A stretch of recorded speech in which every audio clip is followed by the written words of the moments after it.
বোয়াল মাছের দো পেঁয়াজা রেসিপিটা খুবই কমন, আমাদের বাংলাদেশি একটা রেসিপি, মোস্ট অফ আস সবাই জানি। তবে এখানে আমি আমার মতো করে একটু বানিয়েছি, তাই সেটা আপনাদের সাথে শেয়ার করছি। আর এই শেয়ারিংয়ের আরেকটা উদ্দেশ্যও আছে। ওই যে আগেও বলেছি যে আমাদের স্টুডেন্ট ছেলেমেয়েরা বিদেশে আছে বা যারা নতুন রাঁধতে শিখেছে তাদের জন্য এটা একটা হেল্প হবে I guess. So friends, welcome to my channel moments and magic. আশা করি সবাই ভালো আছেন। চলুন এবার আমরা মেন রেসিপিতে যাই। এর জন্য আমি মাছের কিছু টুকরোকে ভালো করে লবণ ভিনিগার মাখিয়ে কিছুক্ষণ রেখে ধুয়ে পরিষ্কার করে তাতে লবণ হলুদ মাখিয়ে ম্যারিনেট করে রেখেছি। একটা ফ্রাই প্যানে 4 টেবিল স্পুনের মতো সর্ষের তেল দিলাম। তেলটা এখন বেশি মনে হতে পারে, বল মাছেও তেল থাকে, বাট ইস্যু ইজ আমি এই তেলটাতেই পুরো রান্নাটা সেরে ফেলবো। এখন আমি এই তেলের মধ্যে, তেলটা গরম হলে ধৈর্য ধরে বসতে হবে, বিকজ গ্যাস যে অবস্থা গরম হতে সময় নেবে। তারপরে এই মাছের পিসগুলো চামচ দিয়ে আস্তে আস্তে দিয়ে দিচ্ছি। হাত দিয়ে আমি এখন না পারতে মাছ দিই না, কারণ একবার এই ধরনের ক্যাটফিশ আমি ভাজতে গিয়ে সেটা ফেটে গিয়েছিল এবং আমার হাত পুরো একাকার হয়েছিল। সো আপনারাও এটা খেয়াল রাখবেন, চামচ দিয়ে দেবেন, চামচ যেন কোনো পানি না থাকে, এই জিনিসটাও খেয়াল রাখবেন। মাছটার এক সাইড হালকা ভাজা হলেই আমরা উল্টে দেবো, খুব বেশি গাঢ় করে ভাজবো না বা ডিপ করে ভাজবো না। উল্টে দিয়ে অন্য সাইডটা ভেজে নেব, নিয়ে অন্য সাইডটাও হালকা ভাজা হয়ে গেলে, এবং এই মাছ যেহেতু নরম, হালকা ভাজাতে আপনার মাছটা পুরো সেদ্ধ হয়ে যাবে। আমরা মাছগুলো উঠিয়ে আবার প্রয়োজনে সেকেন্ড ব্যাচ থাকলে সেটা দিয়ে পুরো মাছগুলো এভাবে ভেজে নেব। ভাজা হয়ে গেলে মাছগুলো সাবধানে তুলে নেব, কারণ মাছগুলো বেশ নরম, এই মাছগুলো তো নরমই হয়, আপনারা সবাই জানেন। যাই হোক, এরপরে তেলটাতেই আমি দিয়ে দেবো হচ্ছে গিয়ে আমার যে মশলাগুলো আছে সেগুলো। আমি এখানে পেঁয়াজ, টমেটো আর ক্যাপসিকাম একসাথে কেটে রেখেছিলাম। কোয়ান্টিটিটা তো উপরে দেখেছেনই, দেওয়া আছে, সেই ওয়াইজ দিয়েছি।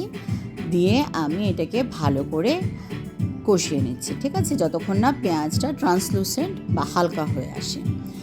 এই অবস্থায় আমি খুব বেশি একটা পানির ব্যবহার করছি না, কারণ হিট খুব বেশি নেই আর লবণ দিয়েছি, সো পেঁয়াজ থেকেও পানি আসবে। এমনি সময় আমরা মশলা কষানোর সময় যখন শুকনো মশলা দিই তখন পানির ব্যবহার করতে হয়, বাট যখন হিট কম আসে তখন আসলে লাগে না। লাইক আদা রসুনও এখন যে আমি দিচ্ছি, এই সময় আমি পানি দিচ্ছি না। আমি আদা বাটা দিয়েছি, রসুন বাটা দিলাম, দিয়ে এটাকে ভালো মতো কষিয়ে নেব। কষানো হলে আমি একে একে অ্যাড করে দেব শুকনো মশলাগুলো, ঠিক আছে। এই শুকনো মশলাগুলো আমি পানি ছাড়াই অ্যাড করছি, কারণ ওই যে দেখছেন বেশ ভালোই হালকা হালকা পানি বের হচ্ছে পেঁয়াজ থেকে বা মশলা থেকে। এখন আমি যেহেতু টমেটোও দিয়েছি, এখান থেকে পানি তো আসবে, সো বেশি পানি দিলে এটার মশলাটা সগি হয়ে যাবে। এখন আমি এখানে আপনারা উপরে যে লিস্ট দেখছেন সেই কোয়ান্টিটি ওয়াইজ হলুদ, জিরা, ধনিয়া, কাশ্মীরি লাল মরিচের গুঁড়ো এগুলো সব দেব। সাথে আমরা আরও দেবো কিছু স্পাইস, যেটা আমরা পরে অ্যাড করব, সেটা আমি আপনাদেরকে বলে দেব। এখন এটাকে আমরা ভালো করে কষিয়ে নিচ্ছি। আর এই পর্যায়ে আবার বলে রাখি, যদি আপনাদের আমার রেসিপিটা ভালো লাগে তাহলে অবশ্যই লাইক, শেয়ার আর সাবস্ক্রাইব করবেন। এই আপনারা দেখেছেন একটু আগে আমি শুকনো মশলাটা দিয়ে কষানোর পর যখন শুকিয়ে এসেছিলো তখন একটু পানি দিয়েছি, দিয়ে মশলাটা আবার যখন তেল উঠে এসছে তখন এতে আমি দিলাম আস্ত মৌরি, এটাকে অনেকে মিষ্টি জিরাও বলে। এটা আমি জাস্ট 2 চিমটির মতো দিয়েছি, মাঝখানে একটু ফাঁকা করে নিয়েছি যাতে তেলটা ওখানে এসে মৌরিটা একটু ভেজে যায়। ভাজা হলে এটাকে আমি বাকি মশলার সাথে আবার মিশিয়ে দেব। মিশিয়ে এটাকে ভালো করে নেড়ে চেড়ে পুরো মশলাটা আমি কষিয়ে নিচ্ছি। কষানো হলে এর মধ্যে আমরা অ্যাড করব হচ্ছে আগে থেকে হালকা ভেজে রাখা আমাদের মাছগুলো তো নরম আগেই বলেছি, সো আপনারা একটু সাবধানে আলতো হাতে এটা মশলার সাথে মেশাবেন। মেশানোর সময় বি কেয়ারফুল। আমার মাছটা খুবই ফ্রেশ ছিল, আমরা নদীর মাছ একদম গ্রামে যখন বেড়াতে গিয়েছিলাম তরতাজা হাট থেকে নিয়ে এসেছিলাম কিনে। সো মাছটার টেস্ট এমনি অনেক মজা ছিল এবং ফ্রেশ ছিল, বাট তারপরে এগুলো যেহেতু নরম মাছ, এগুলো সাবধানে ডিল করবেন। এখন কিছু চেরা কাঁচামরিচ দিয়েছি আমি এতে, আপনারা যদি ঝাল কম খান মরিচটা আস্ত দেবেন। তার সাথে কিছুটা মাছ যে পাত্রে রেখেছিলাম সেটা ধুয়ে পানি দিয়ে দিলাম, যাতে মাছের তেল বা মশলা ওখানে যেটা লেগেছিল ওটাও না নষ্ট হয়। এরপরে এই পানিটাতে আমরা মাছটাকে কিছুক্ষণ কষাবো।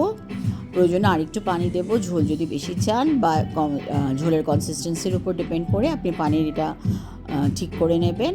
তারপরে আমি এর মধ্যে কিছুটা আমার বারান্দা বাগানের পেঁয়াজের পাতা দিয়ে দিলাম, দিয়ে উল্টে পাল্টে দিলাম মাছটাকে। তারপরে আমি এটাকে একটু জিরের গুঁড়ো আর গোলমরিচের গুঁড়ো, যেটা আমার সব সময়কার প্রিয়, দিয়ে নামিয়েছি। নামানোর পরে জিরের গুঁড়োটা যেহেতু আগে দেওয়া আছে তেমন না দিলেও হতো, না আমি আর একটু পেঁয়াজ পাতা দিয়ে একটু ডেকোরেশন করলাম, আপনাদের দেখাচ্ছি যেহেতু। করে আমি মাছটা ডিশ আউট করেছি যে ডিশটাতে। এই ডিশটা ওই বললাম না মেলায় যখন গিয়েছিলাম দেশে তখন মাছ কিনেছি, ওই সময় আমার খুব প্রিয় এক খালা শাশুড়ি আমাকে এটা মেলা থেকে গিফট করেছে। তাই ভাবলাম মেলা থেকে কিনে আনা মাছ মেলা থেকে কিনে আনা বা মেলায় উপহার পাওয়ার ডিশেই দেই। Thank you. আপনারা যদি রেসিপিটা পছন্দ করেন প্লিজ কমেন্টে জানাবেন।